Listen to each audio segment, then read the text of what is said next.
자, 여러분들 이어서 우리 과세표준의 특례 규정까지 한번 보죠. 얘는 그냥 간단하게 나중에 여러분들 그 겸용사업자의 그죠 공통매입세 안분계산을 배우게 될 거예요. 예, 우리가 겸용사업자는 과세하고 면세하고 겸하는 사업자잖아요. 그래서 이 매입액이 과세서 쓰고 면세서 쓰면 면세 부분의 일정한 금액은 부인해야 되죠. 그게 바로 공통매입세 안분계산인 거예요. 근데 중요한 거는 여기는 이제 과세표준이잖아요. 과세표준이란 말은 매입하고 관계없는 얘기잖아요. 그러면 첫 번째가 보통 면세액 중에서 우리가 공통매입세 안분계산 했죠. 그래서 일정한 금액은 부인했잖아요. 그죠? 면세에 사용한 금액은 공통매입세 중에서 부인했잖아요. 그죠? 불공으로. 그럼 얘를 팔게 되면 어떻게 돼요? 팔게 되면 부인된 금액은 팔았다고 해서 과세되는 게 아니지 않습니까? 그러니까 이제 이거를, 그죠? 공통사용자를 공급하는 것은 뭐냐면, 근데 여기서는 간단하게 보는데요. 뒤쪽에 할 때, 나중에 공통매입세가 안분계산을 배워야지 뭡니까? 이것까지 연결해서 아기가 맞춰지니까 지금 과표가 나온 김에 그냥 간단하게만 설명하고 넘어가도록 할게요. 자, 과세표준 중에서 여러분들이 그죠? 이거 팔게 됐을 때, 그냥 우리 보통 일반적으로 건물 같은 거 사용하다가 팔면 시가에서 팔지 않습니까? 그럼 시가에서 팔아가지고 그 금액을 세금 내고 뭐 이렇게 텍스 프리 하는 거 아니겠습니까? 과세표준에. 근데 이 사용자가 예전에 공통매입세액 있죠. 공통으로 사용할 과세면세 겸하고 있는 하는 제한은 파는 거예요. 팔았을 때 과세표준을 어떻게 정할 거냐 이거죠. 그 말은 뭐냐면 매입세 공제 받을 때 뭡니까? 면세 부분은 불공이니까 팔 때도 뭐예요? 불공된 부분은 과세하면 안 되죠. 그러니까 이제 여기에서 보면 총 공급가액 중에서 이제 세금 낼 때는 그죠? 과세 공급가액으로 뭡니까? 비율만큼을 세금을 내게 하는 거예요. 이거는. 그런데 이제 중요한 점은 이 과표는 직전 거를 봐야 돼요. 왜 직전 거를 해야 되냐면 예를 들어 볼게요. 여러분들 연희마트는 마트를 운영하는데 야채는 면세, 통조림은 과세라고 가정할게요. 그래서 이제 공통으로 사용하던 트럭 있죠. 트럭을 예전에 공통매입세가 안분계산 받았겠죠. 그거는 지금 얘기 안 해요. 예전에 야채하고 통조림 팔려고 트럭 같은 거 구입했는데 얘는 같이 쓰잖아요. 그때 공통매입세가 안분계산 했을 거 아니에요. 그 얘기는 나중에 하자고요. 그 얘기 아니고 그렇게 하던 트럭을 판 거야, 판 거. 얼마 주고 팔았냐면 2020년도 10월에 뭡니까? 1,000만 원 주고 판 거예요. 그러면 얘가 공통매입세 공통사용 제한가 아니었다면 뭐예요? 이 금액에서 100만 원 해서 VAT 1,100에서 100만 원 걷어 냈을 거 아닙니까? 근데 얘는 원래 받았을 때 다 못 받은 거잖아요. 매입세 공제를. 그죠? 일부만 받은 거 아니에요. 그러니까 이거를 공통사용제를 팔 때는 내가 면세 부분은 부인됐으니까 과세 부분 있죠. 매입세 공제 받은 부분만 세금을 내게 하는 거예요. 근데 이제 10월 달에 이때 이기 때 알아요, 몰라요? 요 과세 비율이 얼마예요? 여기 5억이잖아요, 그죠? 이거 50%잖아, 50%. 요 비율을 요 시점에 10월 달에 알아요, 몰라요? 10월 달에 세금계를 끌어줘야 되잖아요. 그때 있잖아요. 이기 때 비율을 모르잖아요. 그러니까 어쩔 수 없이 뭐예요? 직전기에 요 비율이 얼마예요? 과세 비율이 60%잖아요. 그쵸? 그러니까 요 60%만 과세 표준에 지배해서 세금을 내게 하는 거예요. 요것만 일단 알아주세요. 세금계산서 공통사용자를 세금 끊을 때는요, 이 비율이 어떻게 돼요?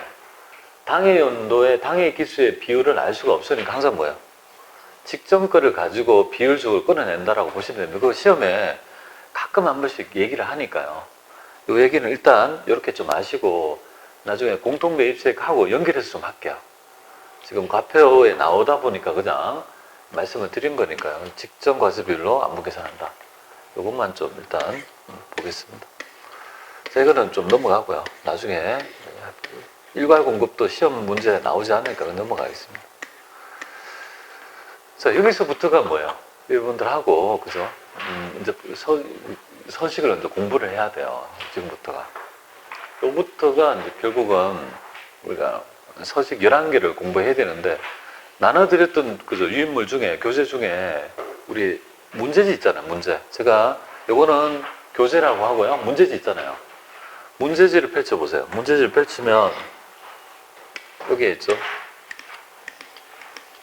요거 빼고 요거 앞에 거는 중복된 거니까 빼고 11페이지, 12페이지 펼쳐보세요. 12페이지 넘겨보세요. 12페이지부터 해서 이제 지금 이렇게 할 거예요. 내용 이해하고 서식 하나 하고 또 내용하고 서식하고 또 배운 것도 있지만 이렇게 해서 계속 연결해서 11개 서식을 할 거예요.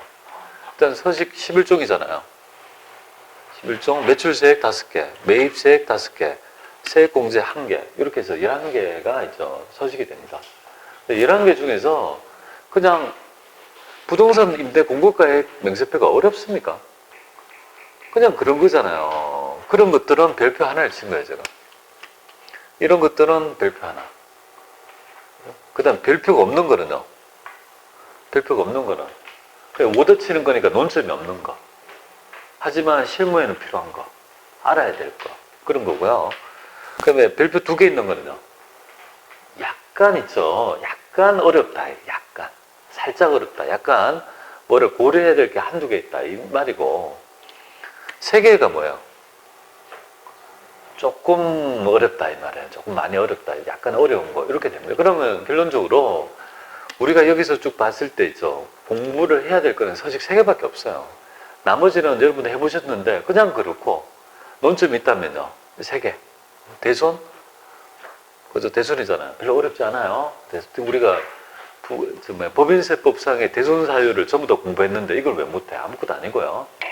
그러면 결국은 뭐가 논점이냐면 의제 매입하고요. 의제 매입은 되게 좀 어려워요. 어렵게 내면. 의제 매입이랑 이거 뭐예요? 그죠? 우리가 공통매입세 안분계산, 사후관리 규정, 납부세액 계산 이렇게 요 규정 있잖아요. 요거가 위주가 될 거예요. 근데 그런 것들을 지금 매출세액은 과표는 지금 얘기했잖아요. 과표 얘기해서 지금 과표의 특수한 과표, 부동산 임대업에 대한 특수한 과표 있죠. 그러니까 쭉 얘기하면서 여기에 관계된 걸 쭉 쳐내고 그 매입 단계로 넘어가서 뭐야 불공을 얘기하면서 전체 구도하면서 이 얘기에 대한 얘기하면서 서식 쭉 공부하고 그 다음에 다 한 후에 뭐예요? 뭐를 공부할까요? 여기 세무일급에서 가장 중요한 부분이 가산세라고요. 가산세에 대한 얘기하고요. 그 다음에 신고 납부 절차적 사항이 있죠. 한 1시간 정도. 간이 한 30분 정도. 이렇게 하면 부가가치세가 마치게 될 겁니다. 금방 끝나요. 오늘이 수요일인가요? 아, 화요일. 이번 주 다 끝나네요. 그죠? 이번 주는 다, VAT 다 끝나겠네요. 그러면 제가 원했던 진도가 딱 맞아요. 그러면 딱 반했어. 아직 여러분들 40분 수업에 오늘이 17번째예요. 벌써? 반도 안 됐어요, 아직. 그러니까 아직 남은 기회는 훨씬 더 많아요. 그러면 이제, 그죠?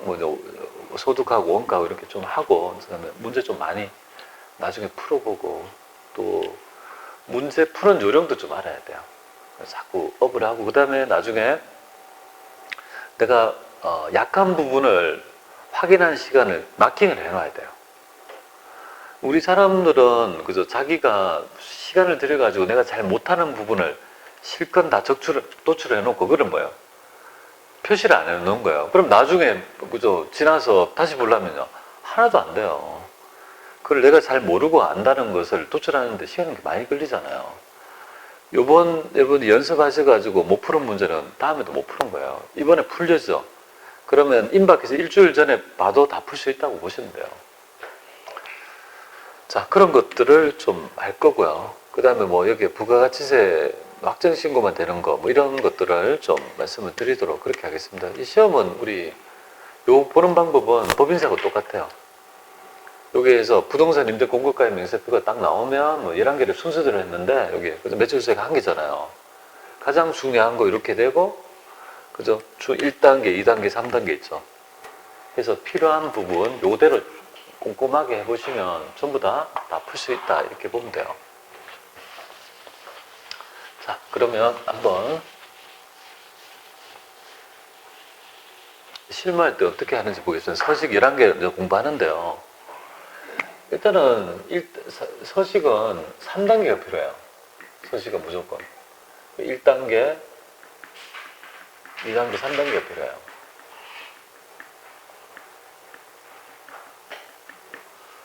여기는 실무와 관계된 거예요. 그 다음에 해당 서식을 만들어 작성해요. 얘부터 가장 먼저 작성한다.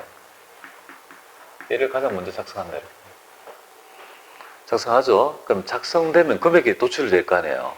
그걸 어디에 반영하냐면 매입 매출 전표에 입력하는 거예요. 매입 매출 전표에 입력을 하는 거예요. 그리고 이 매입 매출 전표에 입력된 거를 부가세 신고서에 뭔가 반영하는 거.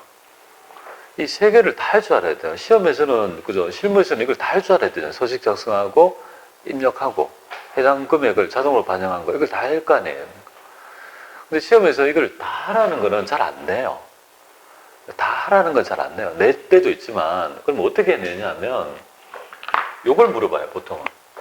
다 하라는 것보다는 요걸 생략해서 뭔가. 요렇게 물어봐요. 왜? 여기 입력하면 자동 반영되니까 싫은 거예요.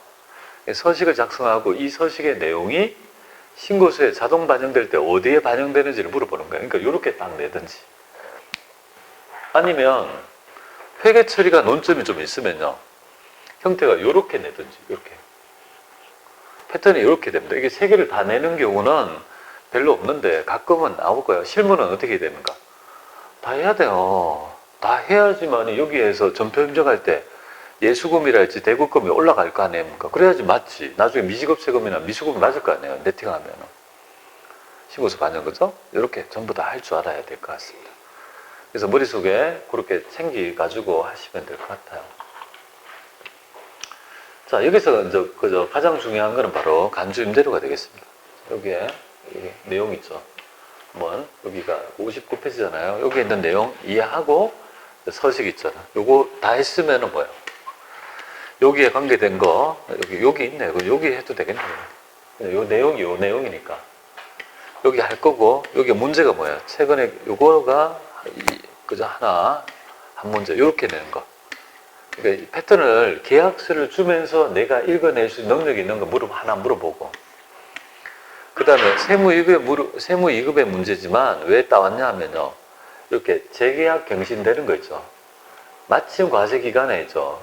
계약 조건이 바뀌어가지고 이렇게 되는 거 하나. 그죠? 그 정도 물어본 거. 그냥 최근의 기출 문제도 이렇게. 요거, 최근의 기출은 더 쉽잖아요. 그죠? 이거는. 별거 아니잖아요. 두 개 있죠? 이게 너무 허접해서 제가 두 개를 더 따온 거예요. 이렇게 중간에 끊어지는 거 하나, 그 다음에요. 그냥, 그죠? 계약서를 가지고 보는 거 하나. 이거 하나 더 있나? 없네요. 그죠? 그래서 아마 제가 이거 만들 때, 이 최근의 기출 문제를 보니까 너무 허접해서, 요거 하나 보완하고 또 있잖아요. 그 전체적인 거 다 보완해서, 이 정도만 하면은, 그죠? 이거에 대해서는 빠질 틈이 없다, 이 말이에요. 그렇게 해서 딱 맞추면 될 것 같아요. 그거 위주로. 그리고 나중에 문제 풀 때도, 여기 있는 문제 있잖아요. 문제지 있죠. 그 문제지만 쭉 풀어가지고 잘 못하는 거 체크할 때 그것만 보시면 충분하다. 이게 법인세하고. 그렇게 줄여내는 작업을 하셔야 될 것 같아요. 그러면 요거 가지고 문제지에 있죠. 요거 가지고 한번 보도록 할게요. 여러분이 이미 좀 공부 선행학습이 되어 있을 거니까 간단히 말씀드리겠습니다. 부동산 임대업은요. 부동산을 빌려주고 대가를 받는 업종이잖아요. 이때 과표 중에 그죠? 실제로 돈을 받는 거는 두 가지가 형태가 있어요. 월임대료. 그리고 관리 용역을 제공하면 관리비도 받잖아요. 그죠? 이 두 개는 자기의 그 부동산 임대업자의 수익 금액이 되는 거예요. 과표가 맞지. 근데 이제 독특한 부분이 뭐냐면 요거잖아요. 예, 임대료로 간주되는 있죠. 이 과표를 포함해가지고 세금 신고를 했는지를 그죠? 보고 싶다 이 말이에요. 그러니까 보고 싶은 서식이 어디에 있습니까? 그죠? 요 서식이 바로 부동산 임대 공고가의 명세표가 되는 거죠. 그러면 얘는 왜 있잖아요. 간주임대료라고 해서 과세표준에 포함해가지고 세금을 더 내냐 이 말이에요. 그 취지는 뭐냐면 만약에 어떤 나라에 있죠. 전세는 과세 안 하고 월세만 과세한다고 가정해볼까요? 전세는 과세 안 해요. 부가가치세 과세 안 하고 월세는 과세한다고 가정할게요. 그러면 그죠? 홍길동이라는 사업자가 세입자가 A, B를 세입자를 그죠? 했어요. 원룸인데 평수가 똑같아요. 근데 얘는 1억을 받았어요. 보증금을 전세로. 그리고 월세, 여기 전세, 보증금, 월세, 이렇게. 월세를 안 받았어요. 임대한 물건은 뭔가? 원룸은 똑같아요. 평수라 했지, 모든 게 다 똑같아요. B는 보증금을 안 받았어요. 그리고 월세를 뭡니까? 월 20만 원씩 받았어요. 자, 이럴 경우에 얘는 뭐예요? 1억에 대해서는 과세를 안 하고, 얘는 뭐예요? 이걸 과세한다고 가정할게요. 부가가치세를 10% 내게 하면 어떤 문제가 있을까요? 경제적 실질은 같지 않습니까? 얘는 1억을 받아가지고 다른데 운용하면 약 이 정도의, 그죠? 이 정도의 운용 수익이 있을 거라고 보고 월세를 안 받는 거고, 얘는 보증금 안 받고 이거에 상환은 있죠. 20만 원 받은 꼴이잖아요. 그럼 경제적 실질은 같은데 얘는 과세하고 과세 안 하고 얘만 과세한다면 안 맞죠. 그러니까 우리 법에서는 이거의 경제적 실질이 동일하니 보증금 받은 것 중에서 뭡니까? 보증금을, 그죠? 보증금의 이자 상당액 있죠. 기회수익 정도만큼을 뭐예요? 월 임대료 과세해서 세금을 내게 하는 제도가 바로 간주임대료다. 이렇게 보시면 됩니다. 취지는 이해되셨죠? 그죠? 자, 그러면 간주임대료는 보증금에 있죠. 이자 상당액인 거야. 그럼 이자 계산은 여러분들 알다시피 보증금에서 정기예금 이자율 있죠. 이 예금 이자율은 신경 쓰지 마세요. 그 시험을 치는 시점마다 다 달라져요. 지금은 4.32가 되는데 예전에는 4.6도 있고 4.1도 있고 다양하니까 그거는 그냥 우리 시험 치는 시점에 있죠. 디폴트 값으로 패치되어가 들어가니까 상관할 필요가 없습니다. 그러니까 답이 약간 예전에 기출문제 풀면 기출은 예전이고 지금 이율은 지금일 때 약간 금액이 달라질 수 있죠. 그러니까 답안에 금액이 약간 다른 거는 너무 개의치 마세요. 그때 예전의 이율이기 때문에 나타나는 현상이라고 보면 되겠습니다. 그리고 365분에 해당 있죠. 과세기간이 1기 예정이라면 91, 90일, 1기 확정이라면요. 91일, 그죠? 2기 확정 예정이라면 91, 92 이렇게 됩니다. 근데 올해는 윤년이면 366분에 있죠. 1월달에 91일일 거 아니에요. 그거는 너무 신경 쓰지 마세요. 우리가 하는 게 아니에요. 누가 한다? 얘가 한다, 얘가 한다. 얘가 알아서 한다. 우리는 볼 수만 있으면 됩니다. 자, 이렇게 계산된 금액이 간주임대료가 되고 이 금액의 10%만큼을 세금을 더 내게 되는 거잖아요. 그럼 간주임대료가 만약에 1,000원이다 이렇게 가정해 볼게요. 이 간주임대료가 1,000원이다 해보니까 이게 다 계산하니까 1,000원쯤 되더라. 그럼 세금을 얼마 냅니까? 텍스는 100원을 더 내게 되는 거잖아요. 과표에 포함해서 10%를 더 내게 되니까. 그러면 여기 임대인이 원칙적으로 간주임대료는 임대인이 부담하거든요. 건물주가 부담한다고요. 보증금 받은 것 중에 VAT가 포함되어 있다고 가정하는 거예요. 그러니까 네가 세금을 내게 하는 거예요. 그러면 예수금 올려야 될 거 아니에요. 세금을 내야 매출세액이 더 나오는 거니까 올리고 얘가 부담했잖아요. 부담한 사람의 세금과 공과를 처리하는 거예요. 여기에 100원을 만큼 이렇게 됩니다. 요것만 아시면 돼요. 그러면 여러분들이 보셨을 때 1단계 해당 서식 부동산 임대 공급가입 명세표 작성하고 2단계가 뭐예요? 해당 있죠. 1,000원 간접 1,000원하고 100원만큼을 이렇게 회계 처리하면 될 거 아니겠습니까? 그리고 돌린 것을 그죠 자동으로 반영시키면 신고서에 반영될 거 아니겠습니까? 자동으로. 근데 이제 신고서에 반영될 때 이걸 좀 알아야 될 것 같아요. 그러니까 신고서에 반영하는 건 잘 안 되니까 우리는 알아야 되는데 이 두 개는 뭐예요? 월임대료하고 관리비는 세금 계산서를 끊고 돈 받고 하지 않겠습니까? 그러니까 얘는 11번 과세. 세금 계산서 끊고 해당 칸은요. 과세 세금 계산서 칸에 기록될 것이고 간주임대료는요. 아까 봤다시피 과세 기타란 네 번째 칸에 뭡니까? 그죠? 여기에서 간주임대료만큼이 기록되어 가지고 과표에 그죠? 포함된다. 이렇게 보시면 됩니다. 됐죠? 자, 그러면 문제를 하나 풀어보도록 할게요. 얘가 있잖아요. 3점이잖아요. 3점 이렇게 돼 있죠. 3점인데 되게 치사한 문제예요. 왜 치사하냐면 시키는 일이 꽤 그죠 많아요. 한번 볼게요. 우리 전산세무 2급에서는 보통 부동산 임대 공급가입 명세표 있죠. 간략하게 주고 하나 맞추면 3점. 조금 길면 4점 이렇게 주잖아요. 근데 얘는 어떤 일을 시켰는지 한번 보겠습니다. 자, 계약서가 있어요. 여기서 봐야 될 게 있겠죠, 그죠? 뭐를 봐야 되냐면, 볼 거는, 일단은, 거래처가 어디냐, 이거죠. 카페 25. 그 다음에, 기간은, 기간은요. 5월 1일부터 뭡니까? 뭐 이때까지다. 5월 보증금은요. 1,000만 원. 월세는요. 80만 원이구나. 그 다음에, 용도가 업무시설이고, 요게 50이고, 지상, 그죠? 1층. 요거만 볼 줄 알면, 거기에 내용들은 다 입력되는 거예요. 그러면 물어보는 거 한번 보겠습니다. 어떻게 되는지. 자, 임대차 계약서를 작성하고, 일기 확정 신고 때, 자, 첫 번째 물어보는 거 작성하고, 이걸 물어봐서 해당 작성하래요. 그리고 간주 임대료 부분을 뭐예요? 부가가치세 신고서에 내용이 어디에 반영되는지를 네가 한번 직접, 그죠? 한번 반영하라 이 말이에요. 그러니까 신고서에 뭐예요? 신고서에 반영한다 이 말이잖아. 월세는 이미 세금계산서 끊어가지고 다 입력이 되니까 불러오면 자동으로 들어갈 거니까 간주임대료만 하되, 간주임대료 부분은 뭐예요? 부분을 6월 31일자 매입 매출 전표에 뭡니까? 입력하고 분계 포함이죠. 그러면 여기에서 이거 세 번째 반영하기로 한다. 그러면 지금 이걸 세 개 다 시킨 거 아니에요? 물론 요거를 입력하면 자동 반영되니까 세 번째는 별로 할 게 없다 하더라도 그래도 볼륨감이 있는 거잖아요. 그러면 세 개를 시켰잖아요. 그럼 점수를 좀 많이 줘야 되는 거 아니에요? 꼴랑 얼마? 3점 이렇게 줍니다. 그죠? 근데 우리는 할 수 있어야 됩니다. 자, 이렇게 한 거 뭐 보고 하는지 한번 입력을 한번 해보도록 할게요.